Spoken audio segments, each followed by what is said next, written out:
Let's say you earn 1,000 euros a month. Struggling to save? The 60/30/10 rule makes it simple.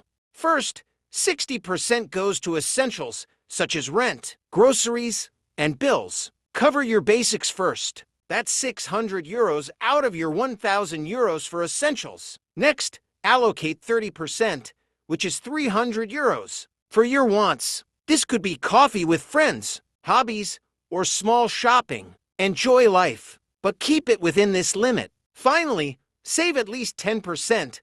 That's 100 euros a month. This builds your emergency fund, investments, or retirement. Even a small, consistent amount grows over time. Follow the 60/30/10 rule with your 1,000 euros or less than salary. I took 1,000 euros only to explain the rule.